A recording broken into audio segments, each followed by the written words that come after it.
Are parents going too far trying to make their children's toys match their aesthetic? This video is going viral after this mom decides to paint her toddler's Christmas tree from this to this. Go ahead and call me crazy or a sad beige mom for what I'm about to do. Today, I'm giving this step 2, my first Christmas tree, a total makeover. I'm leaning into my inner Pinterest mom with the vision to neutralize the tree, and I can already hear you thinking that I'm going to ruin my toddler's Christmas by painting over these colors. This video currently has over 4 million views and over 23,000 comments. Some people are angry that she used spray paint. Let's be real, my toddler's favorite toys are brown cardboard boxes and clear plastic water bottles, so I really think that she's a neutral girly at heart.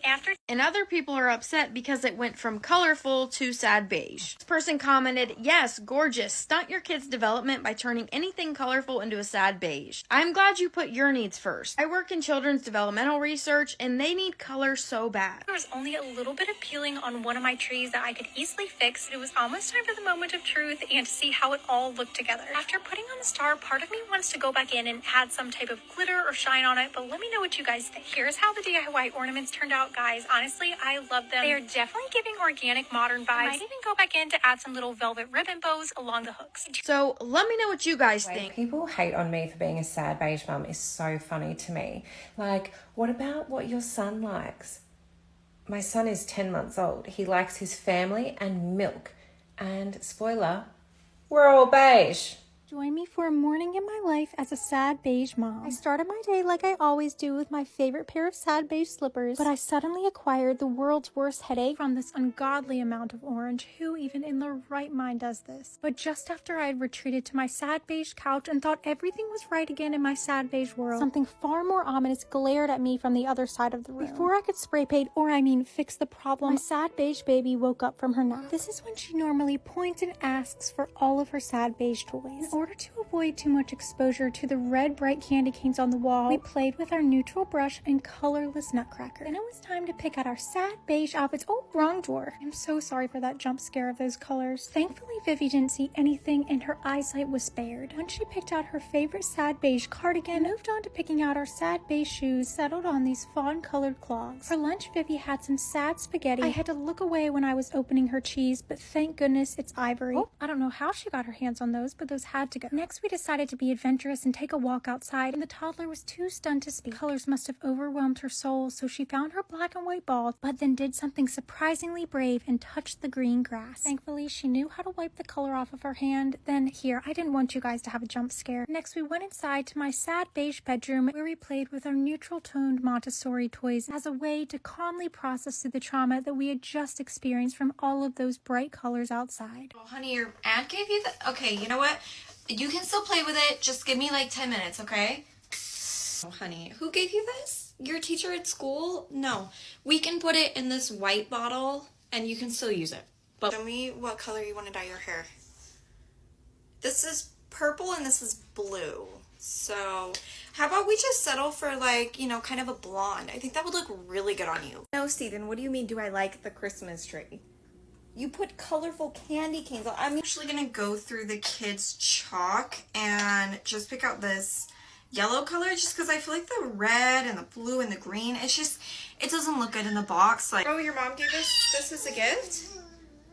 Is she gonna be keeping it at her house? Because I'm not hanging this up. It doesn't match with the other ones. Let's talk about the sad beige mom Christmas tree, where a mother took a kid's green Christmas tree and painted it tan with like brown ornaments. For me, that made me realize how far society has gone into prioritizing being aesthetically pleasing.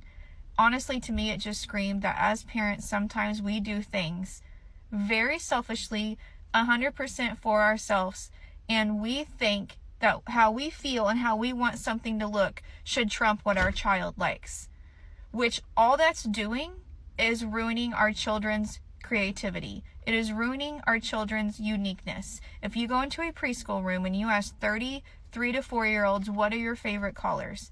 The likelihood of any of those children saying my favorite colors are tan and brown is probably low to none. Okay, what child would want to walk in and see a tan Christmas tree versus a bright green one? Not that many, okay? And I'm not saying she's a horrible mom. I think it's crazy that people would go to those lengths to say that.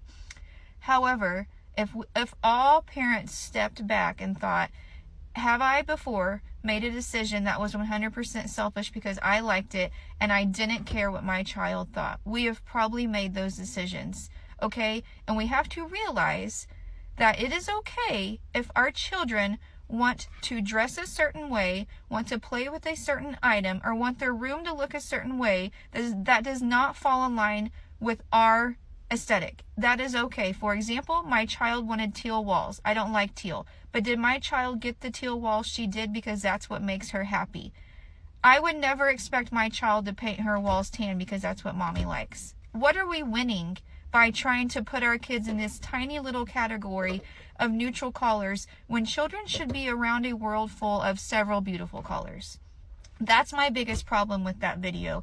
And I think if we all step back and think of it, we've all been guilty of doing something like that. And we all need to be more aware that our children's happiness should always come before our own. Happy medium between sad beige mom and not sad beige mom. And I'm just going to show you why. So let's go. Okay, first up, there's this.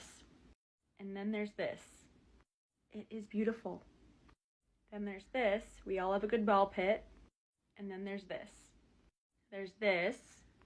And then there's this. There's this. And then there's this. Like, you guys, you can't blame us. There's this. And then for some reason, this next one screams like the most sad beige to me, but I can't help but love it. There is this. Like, it is sad, I admit, but I love it. It is not an eyesore in our house. Like, you gotta understand, like, why we are at least partial sad beige as moms.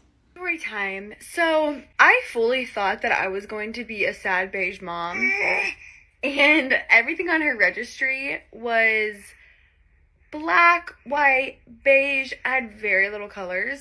Once she got here, I realized that it made me sad for her not to have colors, and I would see how happy it made her to play with things that were super comfortable and maybe not aesthetically pleasing. And so once she was old enough to start playing with toys on her own, I started buying her things that were colorful.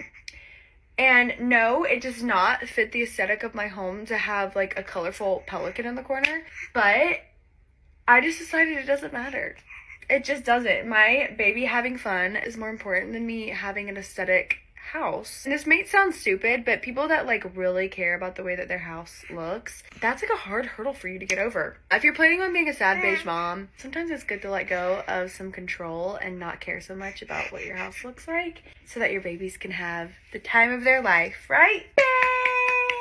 Okay, fine. I admit it. I'm a sad beige mother. But not today, because today we are doing a playroom makeover and I got the kids the most fun, cute and colourful rug from Miss Amara to replace this stained rug.